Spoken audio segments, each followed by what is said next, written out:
Hello and welcome to part 4 of the video series for Propagate.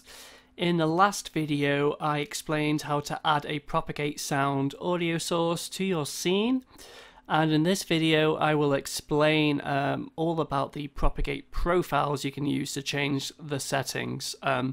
If you haven't seen the previous videos, the links are in the description. I recommend you watch those if you haven't first.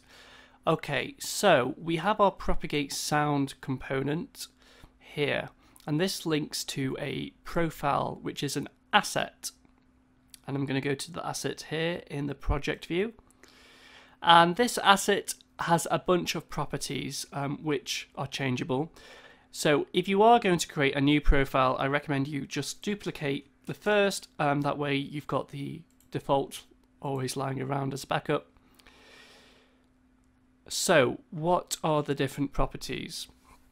So we have volume occlusion properties, frequency occlusion properties, blocked occlusion properties, and then finally this lower one, which I'll get to in a bit.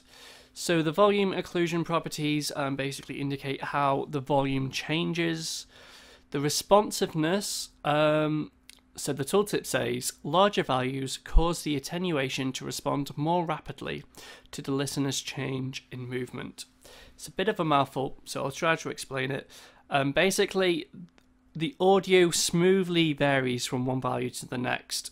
So if as the player moves further away or goes around the corner, the audio doesn't rapidly change and can cause pops and artifacts. It will smoothly and gradually change to a lower volume. As you get closer, it will smoothly and gradually increase in volume. This responsiveness basically changes how fast that change takes place. So larger values mean the volume changes faster, smaller values, the volume changes smaller.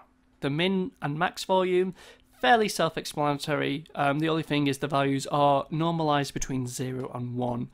So at 1, that means it's 100%, so the max volume is 100%, the min volume is 1%, basically, so the volume will never get lower than a percent. Next we have the frequency occlusion properties. Again, the responsiveness is basically the same. All these values change the way the low pass frequency cutoff is driven. So as the audio diffracts through your level, low frequencies carry on further, so as it goes around corners, the higher frequencies will be cut off. The responsiveness just indicates how quickly that process takes place. Then we have the min cutoff and the max cutoff. These are in hertz. So a min cutoff 100 means the minimum frequency the audio will be cut off to is 100 hertz, and the maximum is 15,000 hertz.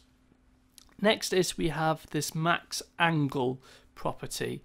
For this, I'll just show you in the scene view.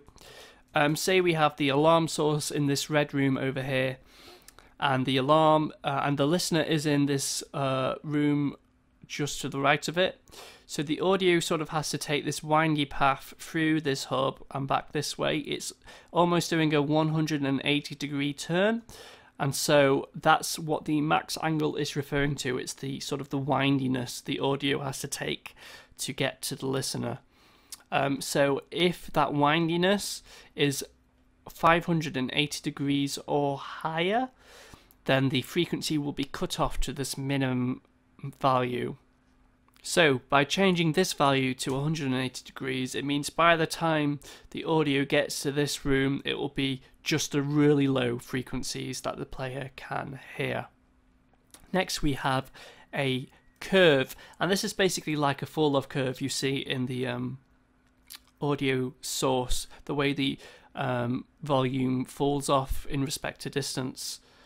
This is basically the same. It's just the way the frequency falls off in respect to distance. So on the x-axis you have basically the angle it's taking. So between 0 is 1 is between 0 degrees and your max angle here. So that's between 0 and 180. And then on the y-axis it's between the min and max cutoff. So at 0 y-axis you're at the min cutoff, at 1 y-axis you're at the max cutoff. Next, we have the blocked occlusion properties, and these are the default values for how the audio is occluded when it passes through solid objects. So when the audio passes through the solid doors, part of the volume will be reduced and the frequencies will be reduced. Here we have it set it to 0.8. That means 8% of the volume will be carried through the solid object, so you will lose 20% of the volume. And it's the same for frequency. 90% of the lower frequencies will pass through, so it means as it passes through the solid door, you will lose 10% from the top end of the frequency spectrum. And these values also can be overridden. So if I go to this door, you can see I have a component attached called an audio occluder, and these values override what you see in the profile. So in this instance, only 10% of the volume and the frequencies will pass through this door. Let's just pop back to the profile, and finally we have the perceived position responsiveness. This is how fast the audio source moves towards the perceived audio source position. So in the previous video I was explaining how Propagate simulates the perceived position of audio. Let me just re-explain that again very quickly. Say the player is at the bottom of this corridor here and there's an alarm sound here. In standard Unity audio sources, the audio will be panned to your right headphone because the audio is to the right of you. But in actual fact, it should be panned a little more to the left because of this corner, and Propagate takes that into effect. The responsiveness basically is how fast it moves from its actual position to the perceived position as the listener moves around the level.